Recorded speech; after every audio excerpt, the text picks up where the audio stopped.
सखींनो, वटपौर्णिमा अगदीच जवळ आली आहे आणि याच वटपौर्णिमेच्या दिवशी वडाच्या झाडाला जे महत्त्व आहे ना ते एकदम कमालच आहे. धार्मिक दृष्ट्या जितकं हे महत्त्वाचं आहे तितकंच तुम्हाला माहिती आहे का, याच वडाच्या पारंब्या तुमच्या केसांसाठी, त्वचेसाठी आणि ओव्हरऑल बॉडीसाठी, विशेष म्हणजे हार्मोनल बॅलन्ससाठी एकदमच वरदान आहेत. कशा, त्यासाठीचा व्हिडिओ बघा. सगळ्यात आधी व्हिडिओ सुरू करायचा असेल तर तेव्हा मला एक डिस्क्लेमर द्यायचं आहे, ते म्हणजे वडाच्या पारंब्यांचं जे काही मी तुम्हाला फायदे सांगणार आहे किंवा जे काही चूर्ण, रस वगैरे जे काही तुम्ही प्राशन कराल ना, त्याआधी प्रत्येकाचं शरीर वेगळं असतं, त्यामुळे आयुर्वेदिक डॉक्टरांचा सल्ला घ्यायला अजिबात विसरू नका. आता थेट व्हिडिओकडे जाऊ. नंबर 1 ते म्हणजे इरेग्युलर पिरियडसाठी वरदान. तर मंडळी कसं आहे, कित्येक महिलांना ना मासिक पाळी वेळेवर न येणं किंवा त्या दरम्यान जास्त फ्लो, ब्लिडिंग जास्त होणं हा त्रास खूप होत असतो. वडाच्या पारंब्यांमध्ये ना असे काही गुणधर्म आहेत, असे काही घटक आहेत, जे घटक तुमच्या ओव्हरऑल पिरियडसाठी किंवा अति रक्तस्रावावरती खूप चमत्कारिक काम करत असतात. त्यासाठी ना कोवळ्या पारंब्यांचं चूर्ण दुधासोबत किंवा मधासोबत घेतलं की आराम मिळतो, असं आयुर्वेदामध्ये म्हटलेलं आहे, जे तुम्ही करू शकता. दुसरं म्हणजे वाईट डिस्चार्ज होत असेल तर त्यावर सुद्धा परिणामकारक आहे. महिलांमध्ये आढळणारी ही एक अत्यंत सामान्य पण तितकीच त्रासदायक समस्या मानली जाते, कारण यामुळे ना थकवा, कंबरदुखी जास्त जाणवते. वडाच्या पारंब्यांमध्ये ना नैसर्गिक अँटीबॅक्टेरियल आणि अँटी फंगल घटक असतात, जे तुम्हाला तुमच्या वजायनल एरियामधलं जे काही इन्फेक्शन आहे ना ते कमी करून टाकतात आणि ल्युकोरियाचा जो काही त्रास आहे तो मुळापासून बरा करून टाकतात. तिसरं म्हणजे गर्भाशयाला जर सूज किंवा पीसीओएसचा त्रास होत असेल तर त्यासाठी सुद्धा भारी आहे. तर आजकाल बिघडलेल्या जीवनशैलीमुळे ना हा पीसीओडी, अर्थातच आता जे नाव बदललंय PMOS, यामुळे गर्भाशयाला सूज येण्याचं प्रमाण वाढलंय. वडाच्या या कोवळ्या पारंब्यांचा रस किंवा काढा जो आहे ना तो शरीरातील इस्ट्रोजन आणि प्रोजेस्ट्रॉन या दोन हार्मोनला बॅलन्स करतं, हार्मोन्सला बॅलन्स करतं. यामुळे ओव्हरीजच्या ज्या काही गाठी जरी तुम्हाला होत असतील तर त्या विरघळतात. गर्भाशयाची सूज जी आहे ना ती सुद्धा कमी व्हायला मदत होते.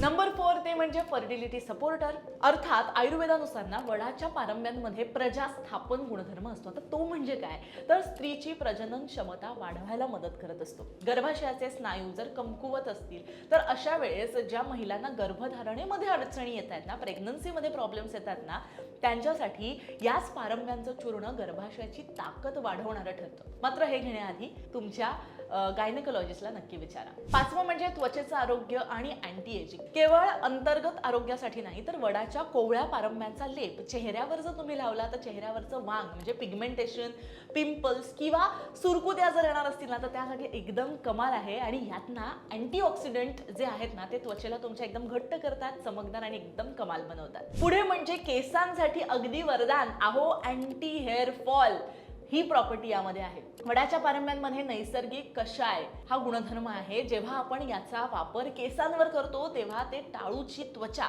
घट्ट करतात आणि केसांची जी मुळं आहेत म्हणजे हेअर फॉलिकल्स आहेत ना त्यांना मजबूत करतात.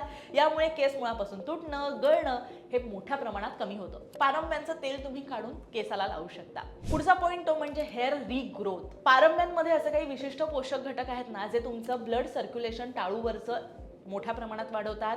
जर तुम्हाला टक्कल पडण्याची भीती वाटत असेल ना किंवा केस खूप जास्त विरळ होत असतील ना तर वडाच्या कोवळ्या पारंब्यांचा रस सुप्त अवस्थेमध्ये गेलेल्या केसांना, मुळांना पुन्हा जिवंत करण्यासाठी आणि नवीन केस येण्यासाठी खूप मदत करत असतो. त्यामुळे नक्की हे तुम्ही वापरून बघा. पुढे म्हणजे केसाचा व्हॉल्यूम किंवा लेंथ वाढवायची असेल तर अगदी जादू करायचं काम हे करतं, कारण वडाचं झाड पारंब्यांच्या जोरावर चौफेर विस्तारलेलं आणि एक मजबूत झालेलं आपल्याला दिसून येतं. अगदी तसाच परिणाम तर केसावर करतं. पारंब्यांमधले नैसर्गिक प्रोटीन आणि जी काही खनिजे आहेत ना ते आपलं टेक्स्चर सुधारवतात, केस जाड, मजबूत आणि झपाट्यानं लांब करायला मदत करतात. नक्की करून बघा. त्याच्यानंतरचा मुद्दा अँटी डॅन्ड्रफ. वडाच्या पारंब्यांमध्ये ना अँटीबॅक्टेरियल आणि अँटी इन्फ्लेमेटरी गुणधर्म असतात. म्हणजे काय, तर उन्हाळ्यामध्ये किंवा पावसाळ्यामध्ये टाळूला जी खाज येते, बुरशी होते, फंगल इन्फेक्शन अर्थात, आणि जास्त ज्यांना खूप कोंडा होण्याचा त्रास आहे ना तर त्यांना साफ करण्याचं काम हे करत असतं. त्यामुळे तुम्ही पारंब्यांचा रस किंवा पारंब्यांचं तेल हे वापरू शकता. पुढे आहे ते म्हणजे दात आणि हिरड्यांचं आरोग्य, ओरल हेल्थ. पूर्वीच्या काळी ना जेव्हा टूथपेस्ट नव्हत्या ना तेव्हा वडाच्या कोवळ्या पारंब्यांचा वापर हा दात घासण्यासाठी दातून म्हणून केला जायचा. बरेचदा काय होतं, पारंब्यांमध्ये असणारे जो तुरट रस आहे ना तो हिरड्यांमधून येणारं रक्त थांबवायचं काम करतं, दातांची हालचाल कमी करतं आणि तोंडातली जी काही दुर्गंधी आहे किंवा पायरी असा जर त्रास असेल ना तर अशासारख्या आजारांवर सुद्धा एकदम उत्तम औषध आहे. पुढचा मुद्दा आहे तो म्हणजे इम्युनिटी बूस्टर. तर वडाच्या कोवळ्या पारंब्यांच्या रसामध्ये ना प्रचंड प्रमाणात अँटीऑक्सिडंट्स असतात आणि बरेच असे घटक असतात की जे तुम्हाला तुमच्या शरीरासाठी एकदम उत्तम आहेत. उन्हाळ्यात किंवा ऋतू बदलताना ना जे जे आपल्याला त्रास होता, सर्दी खोकला होतो, यापासून शरीराचं रक्षण करण्यासाठी या पारंब्यांचा जर तुम्ही काढा प्यायलात ना तर अत्यंत फायदेशीर तुम्हाला ठरणार आहे. पुढचा आणि अगदी शेवटचा मुद्दा सांगायचा झाला तर पोटाचे विकार आणि डायरिया थांबवायचं काम करतं.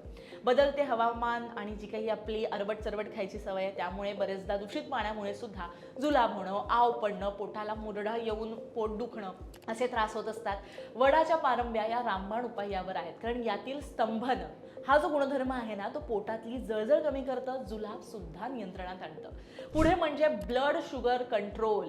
काही आधुनिक संशोधनानुसार वडाच्या कोवळ्या पारंब्यांच्या अर्कामध्ये ना शरीरातील रक्ताची पातळी ही प्रॉपर करायला, नियंत्रित करायला खूप मदत करत असते आणि हे शरीरातील इन्सुलिनचं जी काही संवेदनशीलता आहे ना ती वाढवायचं काम करत असतात. अगदी शेवटचा मुद्दा तो म्हणजे सांधेदुखी आणि सूज कमी करतं. ज्या माझ्या मैत्रिणींना सांधेदुखीचा त्रास आहे, वाढत्या वयामुळे किंवा वात दोष ज्यांना आहे, तर त्यांचे जर सांधे दुखत असतील, पाय दुखत असतील, सुजत असतील तर वडाच्या कोवळ्या पारंब्यांची पेस्ट ही तुम्ही करू शकता आणि ती कोमट थोडीशी करून घ्या आणि दुसऱ्या दुखणारा जो काही सांधा आहे त्याच्यावर तो लेप लावा. यातले अँटी इन्फ्लॅमेटरी गुणधर्म जे आहेत ते वेदना आणि सूज झपाट्यानं कमी करतात. त्यामुळे निसर्गामध्ये वर्षानुवर्ष तग धरून, शेकडो वर्ष तग धरून राहणारं हेच वडाचं झाड कडक उन्हात वादळात जसं खंबीरपणे उभं असतं ना अगदी तसंच मजबूती आणि दीर्घायुष्य देण्याचे गुणधर्म या वडाच्या झाडामध्ये आणि पारंब्यांमध्ये आहेत. त्यामुळे वडाचं झाड जसं आपण पुजतो त्याचबरोबर त्याचे हे फायदे सुद्धा माहिती करून घ्या. तुमच्या आयुष्यात हे फायद्याचा जो काही वापर आहे तो करा, जेणेकरून तुमचं आयुष्य एकदम निरोगी राहील. ह्याचं चूर्ण तुम्ही कुठल्याही आयुर्वेदिक दुकानामध्ये तुम्हाला मिळणार आहे. तेल बनवायचं असेल तर या कोवळ्या पारंब्या घ्यायच्या, त्या आपल्या खोबरेल तेलामध्ये थोड्याशा उकळायच्यात आणि त्यानंतरचं तेल तुम्ही लावू शकता. काढा असेल तर त्याला थोडं बारीक करा, मिक्सरमध्ये वाटून घ्या आणि त्यानंतरचा रस काढू शकता. आणि मुळात मी जसं सुरुवातीला डिस्क्लेमर दिलं, प्रत्येकाचं शरीर वेगळं असतं, प्रत्येकाला ते पचेलच असं नाही. त्यामुळे कुठल्याही आयुर्वेदिक डॉक्टरचा सल्ला घ्यायला मात्र विसरू नका. किती प्रमाणात त्याचं सेवन केलं पाहिजे याचा सुद्धा सल्ला घ्या आणि या ज्या पारंब्या आहेत ज्याला आयुर्वेदामध्ये इतकं महत्त्व आहे ना त्या पारंब्या तुमच्या आयुष्यात सुद्धा आता अंमलात आणा. बाकी हा व्हिडिओ कसा वाटला मला नक्की सांगा आणि माझ्या सगळ्या सखींना वटपौर्णिमेच्या खूप शुभेच्छा. नवऱ्याबरोबर तुमचं सुद्धा आयुष्य दीर्घायुष्य करायचं असेल तर नक्की वडाच्या पारंब्यांचा हा सगळा व्हिडिओ आहे तो भरपूर शेअर करा.